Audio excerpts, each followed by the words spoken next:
IRS paying $1 million in bonuses to IRS employees who owe back taxes. Representative Jason Chaffetz says he has a way to put an end to that. So why isn't anyone listening? Representative Chaffetz joins us. Good evening, sir. Hey, Greta. This really does border on insane. You know, to pay taxes, to pay bonuses to people who owe taxes. You'd think that you take the bonuses, at least try to satisfy the debt, or even seize their checks till their payroll checks till they pay it. So what's going on here? It's sickening. Government-wide, you have about 100,000 federal workers who owe about $1 billion in back taxes. I introduced a bill that sailed through the House, went over to Harry Reid. They never ever took it up. It said that basically you should be fired if you're not going to pay your federal taxes. You should be prohibited from being hired in the first place.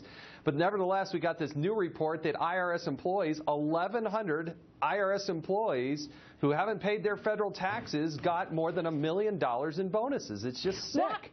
Why would Senator Harry Reid not take it up in the Senate? Because, I mean, this doesn't seem like something that is in any way, you know, Republican or Democrat. I mean, the idea that the IRS agents owe back taxes and get bonuses, plus they get all these hours in you know, excused time, you know, this vacation time. I mean, it really is nuts. Why isn't Senator Harry Reid taking it up? In the 112th Congress, that's where we passed it out and sent it over to the Senate.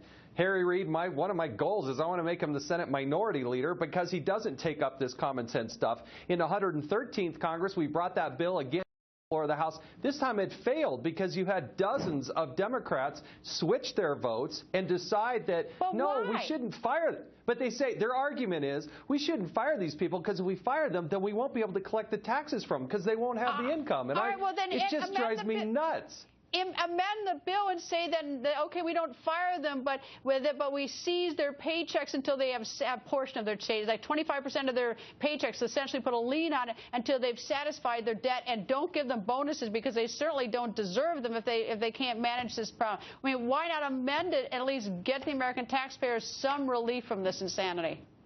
What we said is if you're having your wages garnished, if you're on a plan to get right with the IRS, then you're exempt from this. It's not going to affect you. But if you're thumbing your nose at the taxpayers and saying, I'm not going to pay it, which are thousands of people, by the way, then you should be fired. And you should be prohibited from getting one of these lucrative federal jobs in the first place if you're delinquent on your federal taxes. There are reasons why people get upside down with the IRS. If you're trying to make amends, hey, that's fine. But we have thousands of them that are just going to say, nope, I'm not paying it, and they continue to make money off the federal taxpayers. Well, this is probably one of the most insane things coming out of the city of no consequences, which is Washington, D.C. Anyway, nice to see you, sir. Agreed.